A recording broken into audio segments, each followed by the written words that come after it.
Good morning बच्चों, आप सभी का तिलक बाल निकेतन हाईटेक क्लासेस में स्वागत है।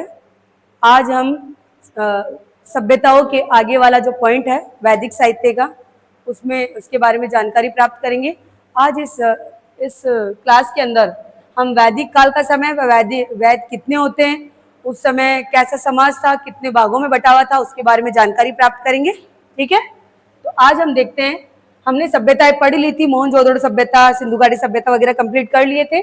आज हम पढ़े वैदिक काल के समय में जो वेदों का निर्माण किया गया था या संकलन किया गया था, कितने वेद थे, किन्होंने किया उसका संकलन, ठीक है, और उनमें क्या क्या चीजें बताई गई। तो हम देखते हैं कि सभ्यताओं के बाद में वैदिक काल आरंभ हो गया था। वेदों का संकलन ऋषि मुनियों, प्राचीन ऋषि मुनियों द्वारा नदियों के किनारे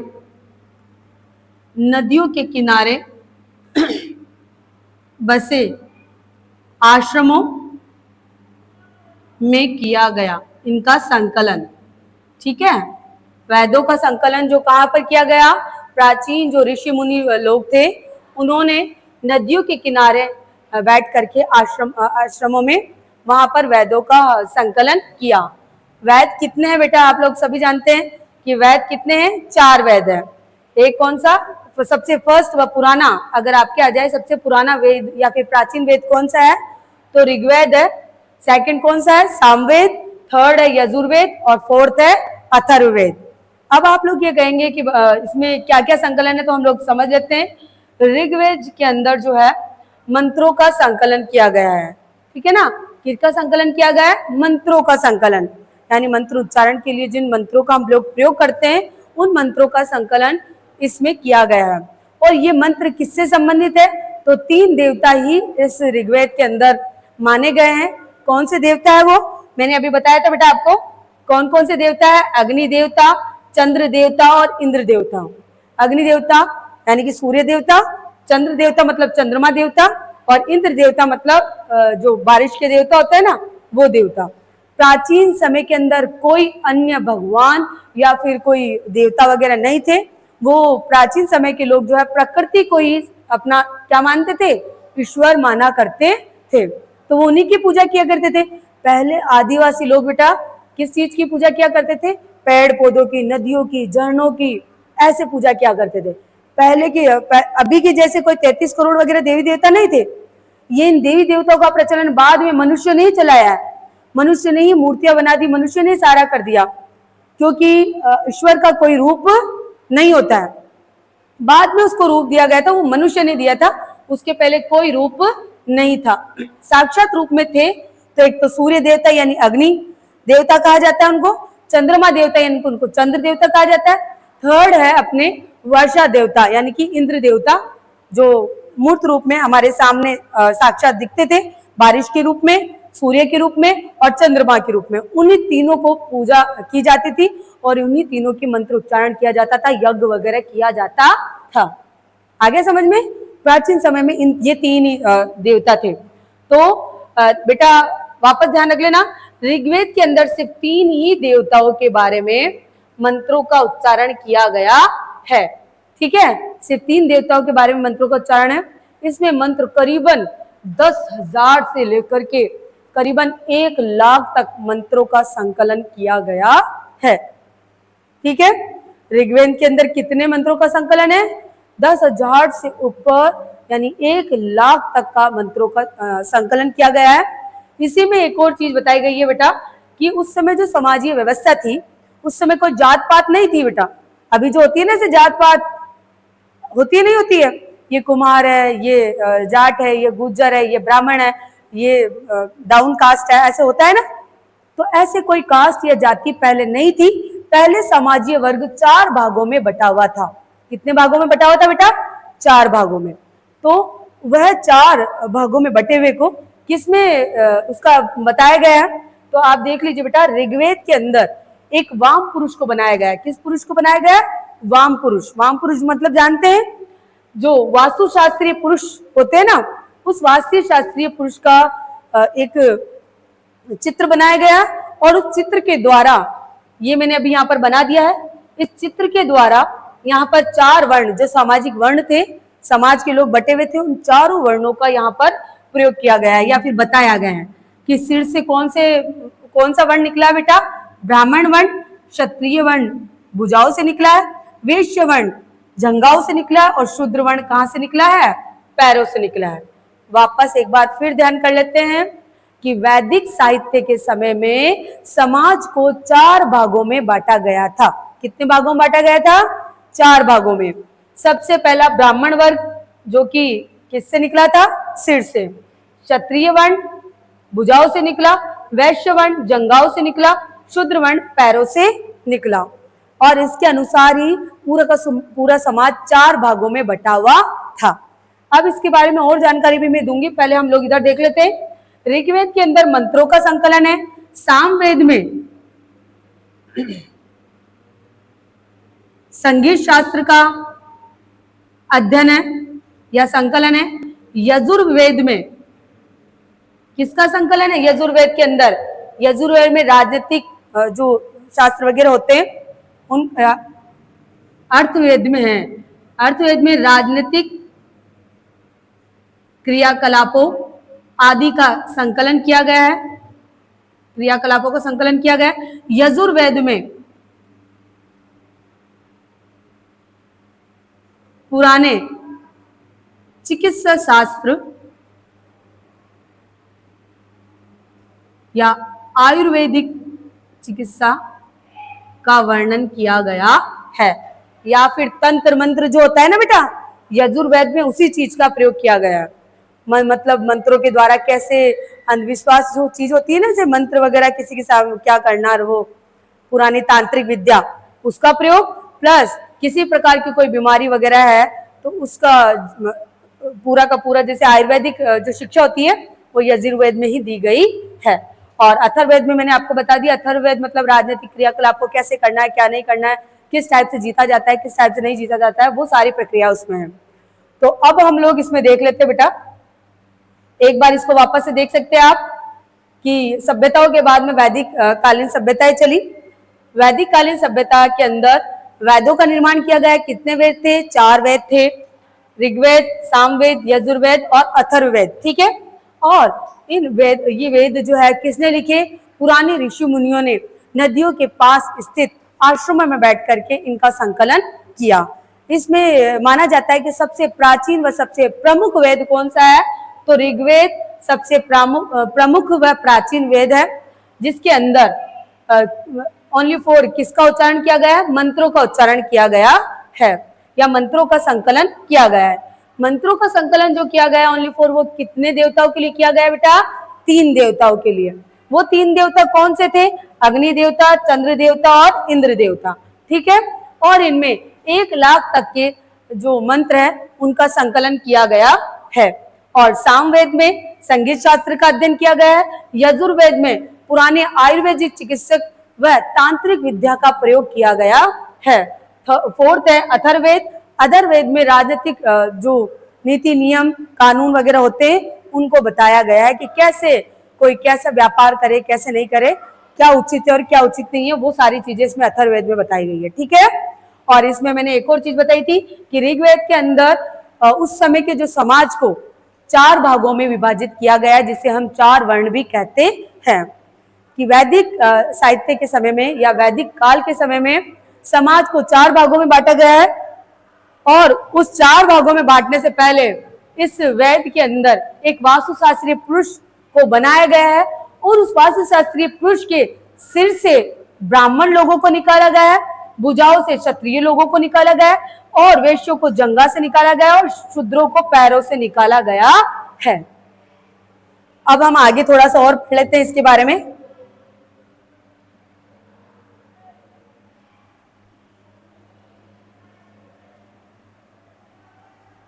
देखिए बेटा,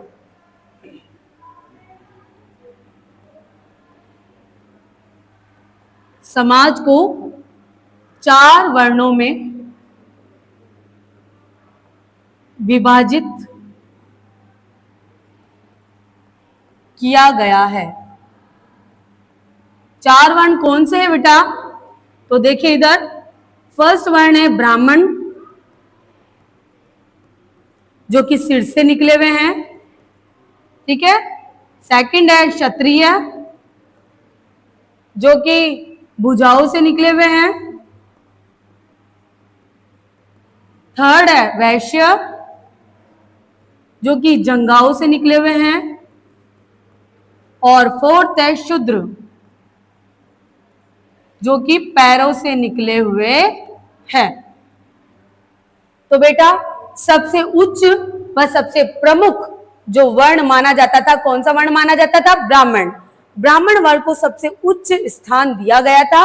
और ब्राह्मण वर्ग जो है कहां से निकला हुआ है? सिर से। और भुजाओं से कौन निकले हुए हैं? भुजाओं से कौन निकले हुए बेटा?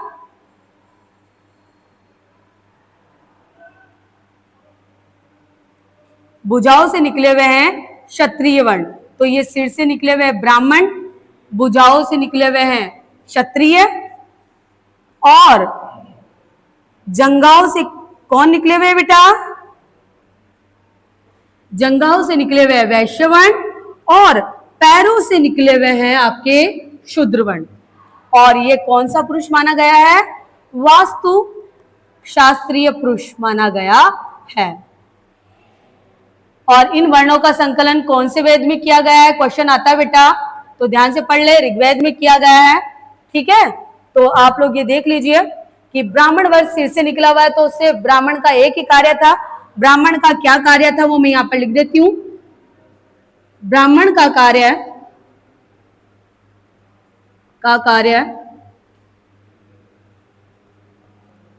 वेदों में लिखे मंत्रों को याद करके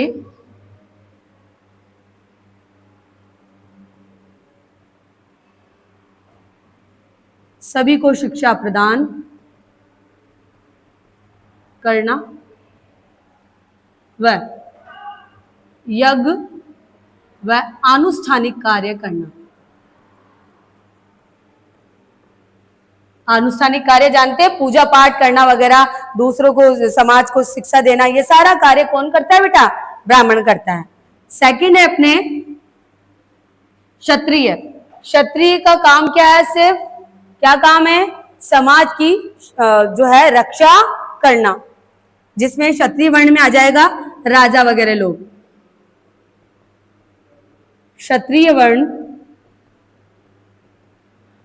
समाज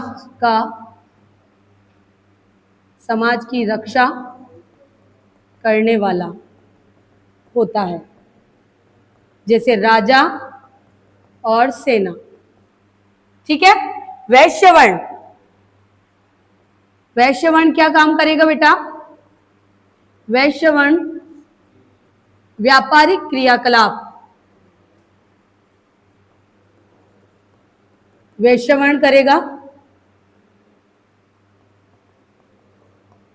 इसका कार्य सिर्फ व्यापार वगैरह करना ही होता है, ठीक है। और शूद्र का कार्य क्या है? शूद्र क्या करेगा बेटा? तो यहां पर मैं लिख देती हूं फोर्थ, शूद्र वर्ण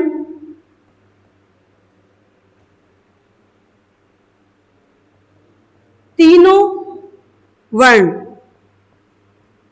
ब्राह्मण, क्षत्रिय, वैश्य वर्ण की सेवा करेगा। इस वर्ण को सबसे तुच्छ वर्ण माना जाता था। कौन सा वर्ण माना जाता था? सबसे तुच्छ वर्ण, अछूत वर्ण, अस्पृश्य वर्ण माना जाता था, और इनको गांव के बाहर रखा जाता था। चारों के कार्य आपको समझ में आ गए होंगे बेटा, कि उस समय वैदिक काल के अंदर या वैदिक काल के समय के अंदर जो समाज था वो चार भागों में बटा हुआ था। कौन कौन से? ब्राह्मण वर्ण, क्षत्रिय वर्ण और वैश्य वर्ण और शूद्र वर्ण।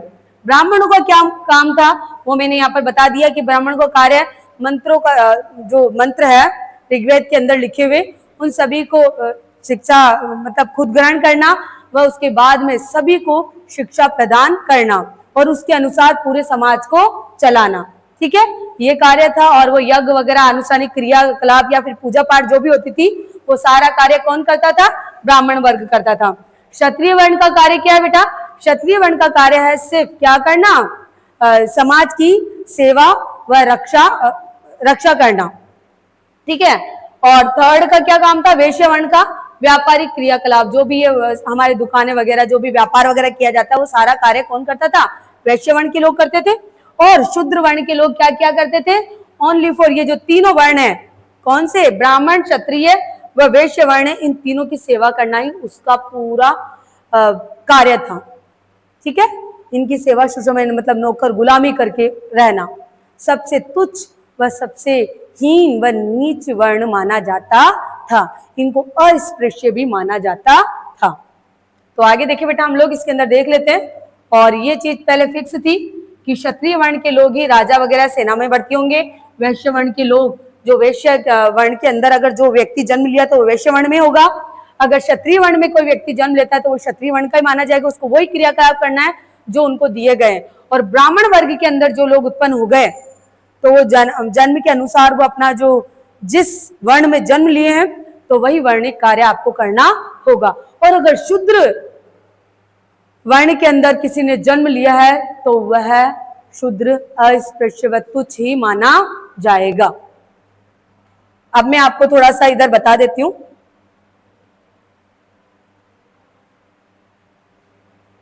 इधर देखिए बेटा,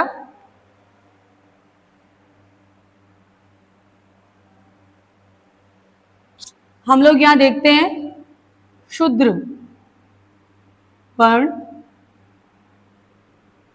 जिसे हम चांडाल भी कहते हैं।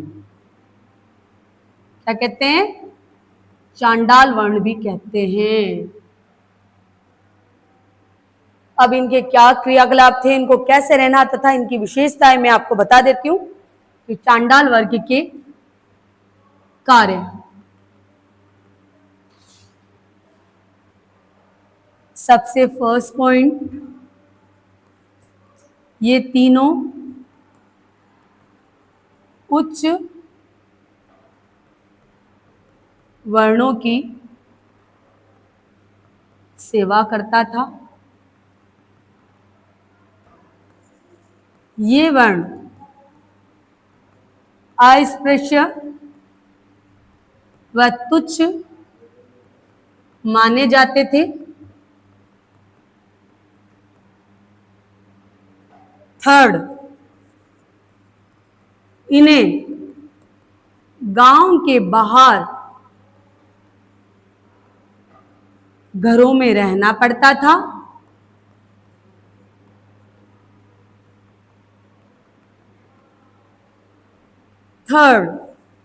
फोर्थ,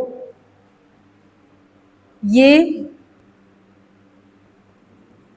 तीनों वर्णों के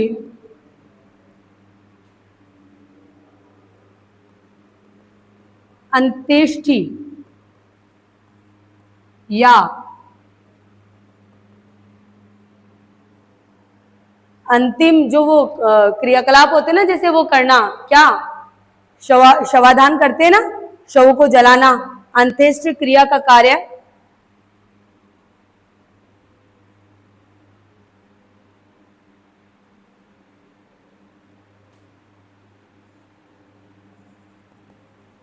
अंत्येष्टि कार्य, जो मृत्यु के जो कार्य होते थे यानी जलाना करना, वो अंत्येष्टि कार्य कौन करता था? ये वर्ण ही करता था। ये तीनों वर्णों के अंत्येष्टि कार्य भी करता था। ये लोहे के आभूषण पहनता था। ये लोहे के आभूषण पहनता था।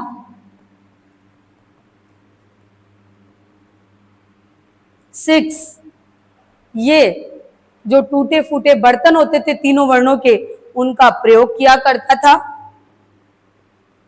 ये तीनों वर्णों के फेंके हुए बर्तनों का प्रयोग करते थे।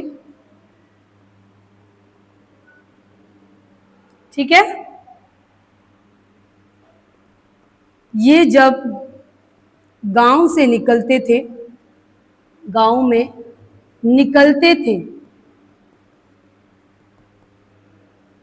तो करताल, करताल या मंजीरा का प्रयोग करते थे।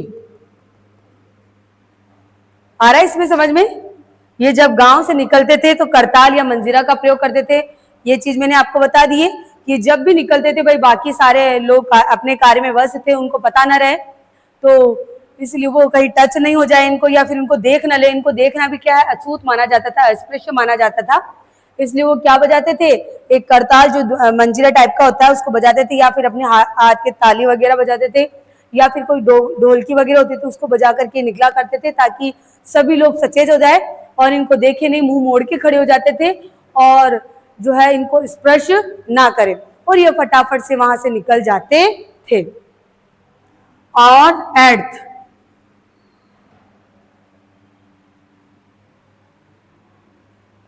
इन्हें रात्रि में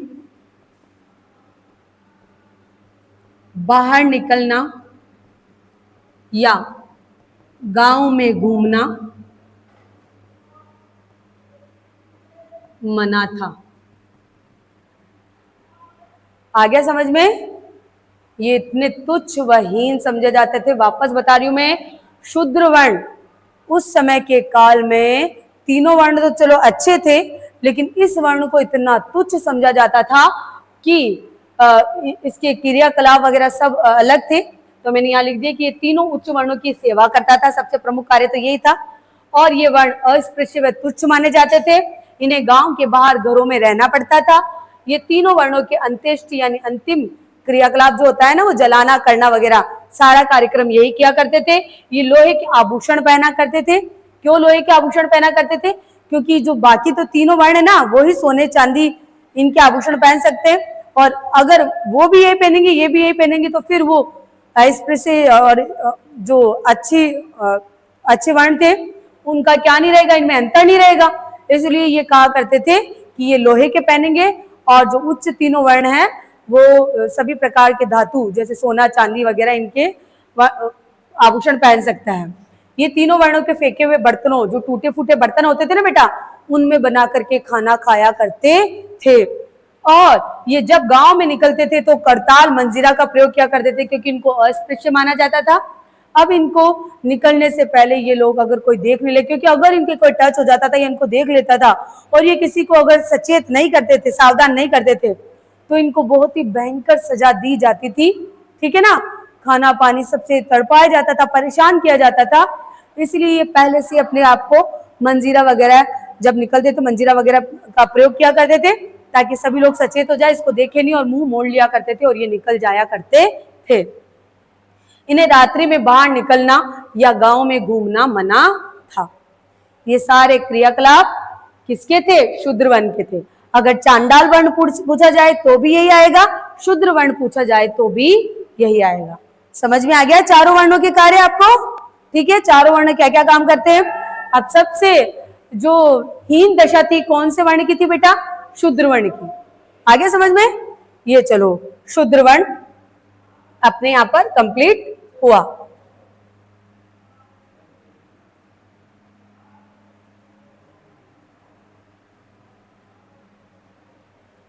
अब इसके अंदर एक और चीज देखना है। धीरे धीरे ही वैदिक साहित्य जो आगे बढ़ता गया और ब्राह्मण वर्गीय लोग आते गए। वेदों से, उपनिषदों से, इन सभी से कई नीति नियम लेकर के उन्होंने फिर बाद में क्या बनाना शुरू कर दिया? विधि शास्त्र व विधि नियमों का संकलन, विधि ग्रंथों का प्रयोग करना शुरू कर दिया। अब ये देखे थे बेटा कि सबसे बड़े, सबसे पहले विधि शास्त्र की रचना किसने की थी? विधि शास्त्र की रचना की थी